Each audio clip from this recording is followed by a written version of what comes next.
Hello student, एक बार फिर से आपका स्वागत है आपके अपने YouTube channel smart study classes में। हाँ, तो हमारी इंग्लिश क्लास चल रही थी जिसमें हमारी बुक प्रोज चल रही थी, जिसका तीसरा चैप्टर चल रहा था होम कमिंग। अब तक हम उस चैप्टर के आपको अबाउट द ऑथर और समरी और उसके बाद एक्सप्लेनेशन किस तरह से आता है और किस तरह से करना होता है, ये हम आपको बता चुके हैं। अगला जो क्वेश्चन आता है इसका आता है short question.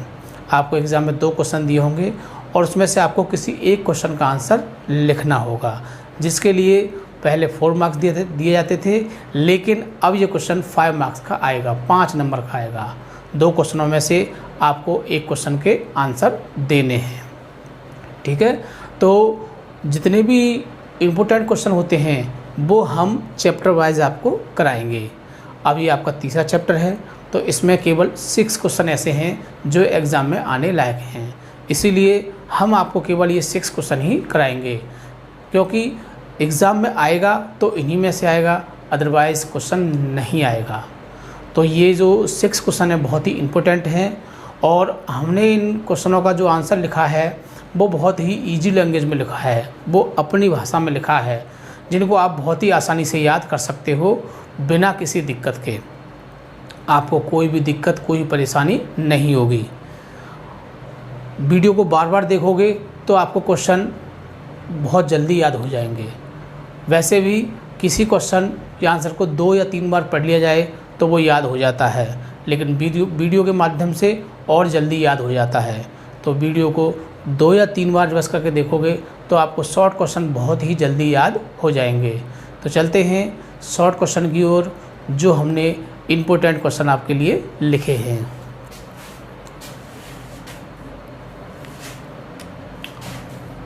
Class 12th English, class 12th की इंग्लिश क्लास चल रही है, इंटरमीडिएट की। चैप्टर आपका तीसरा चल रहा है होम कमिंग, और जिसके राइटर हैं आपके R.N. टैगोर। फुल फॉर्म है इनकी रविंद्रनाथ टैगोर। बहुत ही अच्छे कवि हैं, लेखक हैं, कवि भी हैं, ड्रामा भी लिखे हैं इन्होंने, नॉवल भी लिखे हैं, तो सब कुछ है ये। तो इस तरह से हम इनको कवि भी कह सकते हैं, लेखक भी कह सकते हैं, लेकिन इस चैप्टर के माध्यम से ये लेखक कहे जाएंगे, क्योंकि ये हमारी प्रोज की बुक से है। इंग्लिश प्रोज आपकी चल रही है। शॉर्ट आंसर टाइप क्वेश्चन क्या चल रहे हैं आपके? शॉर्ट आंसर टाइप क्वेश्चन, जो छोटे वाले क्वेश्चन होते हैं वो चल रहे हैं। हमने आपको बताया था हमने केवल 6 क्वेश्चन लिए हैं। कितने लिए हैं? 6। इन्हीं 6 में से आपको एग्ज़ाम में एक क्वेश्चन देखने को मिलेगा। तो चलते हैं 1 बाय 1। फर्स्ट पर है, देखिए, who was ring leader. Who माने कौन, बाज माने था, रिंग लीडर मीन्स सरगना बोलते हैं या नेता कह सकते हो। तो नेता कौन था? एमोंग द बॉयज़, लड़कों में से, ऑफ द विलेज, गांव के लड़कों में से नेता कौन था, सरगना कौन था। जो नेता होता है, ग्रुप होता है और एक उसका मुखिया होता है, तो वो कौन था? हु माने कौन, बाज माने था, रिंग लीडर मीन्स नेता या सरगना, among the boys of the village, गांव के लड़कों के बीच में, मतलब गांव के लड़कों का जो समूह था बेकार लड़कों का, उनका नेता कौन था। तो ऐसे जो हु वाले क्वेश्चन होते हैं उनके आंसर लिखना बड़ा आसान होता है। जो हु वाले क्वेश्चन होते हैं उनके आंसर लिखना बहुत ही आसान होता है। क्यों?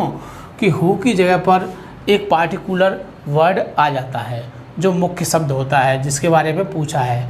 तो हु माने कौन, अब कौन एक व्यक्ति होगा और वो व्यक्ति आपका फतेह चक्रवर्ती। कौन है? फतेह चक्रवर्ती। तो इसका आंसर लिखने में आपको कोई भी परेशानी नहीं होगी। हु की जगह क्या लिख दोगे आप? फतेह चक्रवर्ती। बाकी सेम रहेगा। वाज द रिंग लीडर, फतेह चक्रवर्ती एक रिंग लीडर था, among the boys of the village, जो गांव के लड़कों के बीच में उनका मुखिया जो था वो कौन था? वो फतेह चक्रवर्ती था। तो आप बहुत ही आसानी से इसको याद कर सकते हो। कौन से वाले क्वेश्चन? हु वाले, क्योंकि हु वाले में क्या होता है? हु को हटाना है और एक वर्ड को लगाना है। तो हु की जगह क्या लगा दोगे आप? फतेह, फतेह चक्रवर्ती। फिर पूरा यहाँ से was ring leader among the boys of the village और बाद में फुल स्टॉप आ जाता है। तो इस तरह से आप हु वाले किसी भी क्वेश्चन के आंसर को बहुत ही आसानी से कर सकते हो, सिर्फ आपको उसका मीनिंग समझ में आना चाहिए। तो इस तरह से आपका ये फर्स्ट क्वेश्चन हुआ क्लियर, कोई दिक्कत तो नहीं है। ठीक, आगे देखिए दूसरा क्वेश्चन है आपका, वाई वाज फतिक। वाई मिस क्यों, वाज माने था, फतिक नाम है आपको पता है, एक्साइटेड माने उत्तेजित, to go to Calcutta, Calcutta जाने के लिए फतिक उत्तेजित क्यों था। अब क्यों था हमने आपको समरी में बताया था, वैसे भी हम सोच सकते हैं फतिक जो था वो गांव में रहता था और गांव के लोगों का, गांव के जो लड़के होते हैं उनका मन करता है कि शहर में जाना चाहिए, देखना चाहिए शहर में क्या होता है कैसा होता है। उधर शहर के लोगों का मन करता है कि गांव में देखना चाहिए, गांव में क्या होता है, कैसे लोग रहते हैं, क्या खाते हैं, कैसे खाते हैं, कहाँ सोते हैं। इसी तरह से जो फतिक था वो भी बड़ा उत्तेजित था कि पता नहीं कलकत्ता में लोग कैसे रहते होंगे, कहाँ सोते होंगे, क्या खाते होंगे, कहाँ घूमते होंगे, ऐसी बातें उसके माइंड में थी। इसीलिए वो क्या था, वो और कितना बड़ा शहर होगा, इसीलिए वहाँ जाने के लिए उत्सुक था।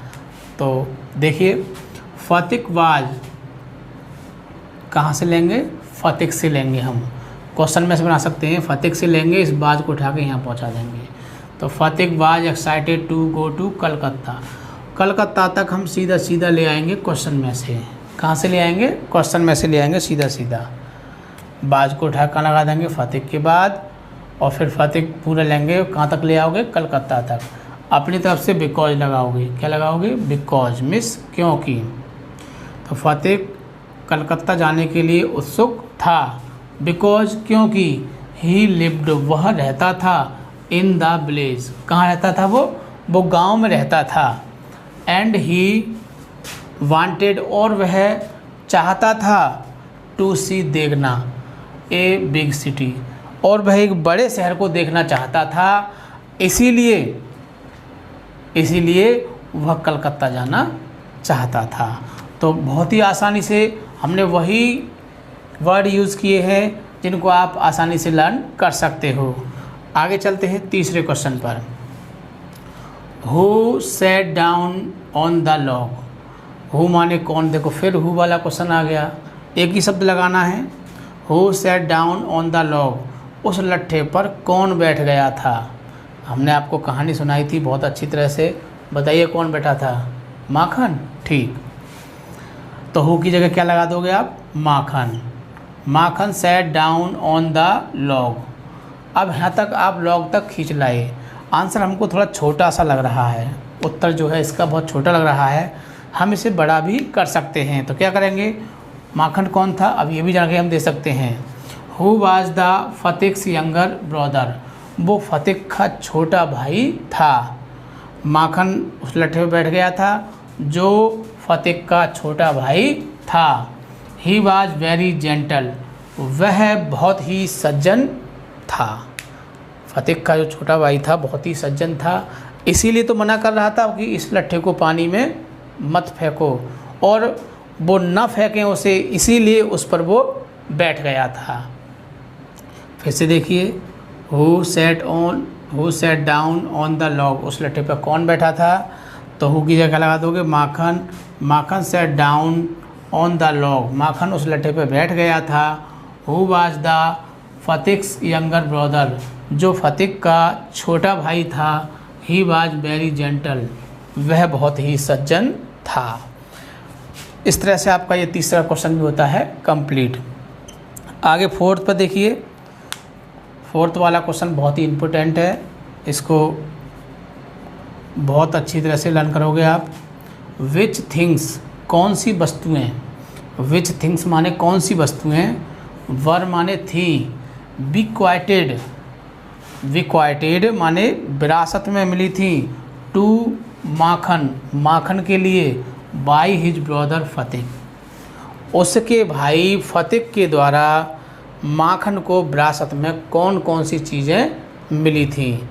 अब कब मिली थी, जब फतिक कलकत्ता गया था तो उसके पास बहुत सारी चीज़ें थी, बच्चों के खेलने की चीज़ें होती तो वो उन चीज़ों को किसको दे गया था, माखन को दे गया था। तो वो कौन कौन सी चीज़ें थीं, फतेक बिक्वाइटेड टू हिज ब्रदर, फतेक ने विरासत में अपने भाई को दिया था, किसको, माखन को, हिज फिशिंग रॉड, उसकी जो मछली पकड़ने का जो कांटा था, जो रॉड थी, उसने वो उसको दी थी। हिज बिग काइट, और उसकी एक बड़ी पतंग थी वो भी उसको दी थी। एंड हिज मार्बल्स, और उसको अपने कंचे दे दिए थे। तो तीन ही मुख्य चीज़ें थी जो हमने लिख दी हैं। फिर से देखते हैं। फतेक बिक्वाइटेड टू हिज ब्रदर, फतेक ने अपने भाई को विरासत में दी थी, किसको, माखन को, fishing rod, his big kite and his marbles, और अपने उसको कंचे दिए थे। 2 बार पढ़ोगे बहुत ही आसानी से याद आपको हो जाएगा। अगला 5वां क्वेश्चन है, देखिए ये भी क्वेश्चन इम्पोर्टेंट है, इसको भी आप आसानी से याद कर सकते हो। देखिए, why did Bishambar call Phatik's mother to Calcutta, why means क्यों, बिशंबर माने उसके जो मामा थे बिशंबर ने क्यों फतेक्स मदर, फतेक की माँ को कलकत्ता बुलाया। तो बिशंबर ने फतेक की माताजी को कलकत्ता क्यों बुलाया, तो क्यों बुलाया था, क्योंकि फतेक बहुत याद कर रहा था, फतेक बीमार था, इसलिए उसे बुलाया था। यही तो बातें थी। देखो, बिशंबर कॉल्ड, यहाँ से लेंगे इसको, बिशंबर कॉल्ड फतेक्स मदर कलकत्ता, कहाँ तक खींच लाओगे, बिशंबर से लेकर कलकत्ता तक आप इसको खींच लाओगे। एक बदलाव करना है, ये यहाँ पर फर्स्ट फॉर्म है, इसीलिए इसको क्या कर दोगे आप, सेकंड फॉर्म में बदल दोगे। ये बात हम पहले आपको बता चुके हैं कि डिड दिया हो तो सेकंड फॉर्म में बदल देते हैं, डू या डज दिया हो तो ऐसे ही इसमें एज ए सब्जेक्ट के अनुसार कर देते हैं। तो ये कॉमन बातें हैं, आपको ध्यान रखनी है यदि क्वेश्चन में से आंसर बनाना है तो। फिर अपनी तरफ से क्या लगाओगे, बिकॉज, क्योंकि, फतेक वाज इल, फतेक बीमार था, and he wanted to meet his mother, और वह अपनी माताजी से मिलना चाहता था। तो 2 बातें हैं, वह बीमार था और वह अपनी माताजी से मिलना चाहता था, इसीलिए बिशंबर ने उसकी माँ को कलकत्ता बुलाया। तो बहुत सी आसानी से आप याद इसको कर सकते हो। थोड़ा सा और है इसमें, देखिए, फॉर, क्योंकि, he loved his mother very much, क्योंकि वह अपनी माँ से बहुत प्रेम करता था। तो बहुत ही आसानी से याद हो जाएगा। फिर से देखते हैं। Bishambar called Phatik's mother to Calcutta, Bishambar ने फतेक की माताजी को कलकत्ता बुलाया, बिकॉज, क्योंकि, फतेक वाज इल, फतेक बीमार था, and he wanted to meet his mother, वह अपनी माताजी से मिलना चाहता था। फॉर, क्योंकि, फॉर मीन्स क्योंकि। अभी हम आपको कंपाउंड सेंटेंस पढ़ाएंगे जिससे आपको जानकारी हो जाएगी कि फॉर मतलब क्योंकि क्यों होता है। अभी तक हमने आपको सिंपल सेंटेंस कराए हैं, अब कंपाउंड की क्लास शुरू होगी तो उसमें बताएंगे कि फॉर कहाँ आता है और बिकॉज कहाँ आता है। फॉर माने भी क्योंकि होता है और बिकॉज माने भी क्योंकि होता है। अगर हम फॉर से बनाते हैं तो कंपाउंड बन जाएगा और बिकॉज से बनाते हैं तो कॉम्प्लेक्स बन जाएगा। आपके एग्ज़ाम में कंपाउंड कॉम्प्लेक्स सिंपल आते हैं, इसीलिए वो चेंज करने के लिए आते हैं दोनों वाक्यों को एक करने के लिए। तो उसमें यही पूछा जाता है कि कंपाउंड करिए तो उसको फॉर से जोड़ दीजिए, कॉम्प्लेक्स बनाइए तो बिकॉज से जोड़ दीजिए। बहुत ही आसानी से हो जाते हैं, जब हम उसकी वीडियो प्रोवाइड करेंगे आपकी समझ में आ जाएगा। मैंने इसलिए बता दिया है कि यहाँ पर बिकॉज भी दिया गया है और फॉर भी दिया गया है। तो फॉर माने भी क्योंकि है और बिकॉज माने भी क्योंकि है। तो दोनों हम चाहते थे यहाँ बिकॉज लगा सकते थे, लेकिन तुमको जानकारी देने के बेस से हमने यहाँ फॉर लगाया और यहाँ पर बिकॉज लगाया। ठीक है। तो he loved his mother very much, क्योंकि वह अपनी माताजी को बहुत प्रेम करता था। सबसे लास्ट क्वेश्चन देखिए, 6वां question. According to the author, लेखक के अनुसार, what do an adult age boy, मतलब कि किशोर अवस्था का जो लड़का होता है, नीड एट दिस एज, उसकी क्या आवश्यकताएं होती हैं इस उम्र की। जो एक किशोर अवस्था का बच्चा होता है उसकी क्या आवश्यकताएं होती हैं। तो बहुत ही इम्पोर्टेंट क्वेश्चन है, अक्सर ऐसे क्वेश्चन एग्ज़ाम में आ जाते हैं। और इसमें बहुत ज़्यादा कुछ लिखना नहीं होता है, 2-4 पॉइंट के बेस पर ही आंसर बन जाता है। तो क्वेश्चन में से लेंगे according to the author, comma, फिर एन एडल्ट बॉय, जो एक किशोर अवस्था का लड़का होता है, नीड, उसको आवश्यकता होती है, उसको ज़रूरत होती है किसकी, लव, उसको प्यार की आवश्यकता होती है। और फ़तेह को कलकत्ता में बिल्कुल भी प्यार नहीं मिल रहा था, उसकी माँ भी उससे ईर्ष्या करती थी, बच्चे भी उससे दूरियां बनाते थे, इसीलिए उसका मन नहीं लगता था। तो किसकी आवश्यकता होती है उसको, लव, केयर, देखभाल की ज़रूरत होती है उसको, किसकी, देखभाल की, एंड अंडरस्टैंडिंग, और उसे समझने की, फ्रॉम अदर्स, दूसरों के द्वारा, कि दूसरों को उसको समझना चाहिए।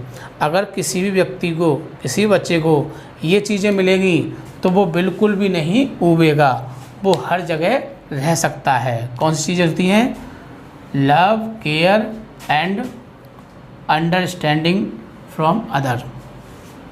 तो इन तीनों चीज़ों के मिलने पर क्या होता है, जो किशोर अवस्था होती है वो इन 3 चीज़ों को बहुत ज़्यादा अट्रैक्ट करती है।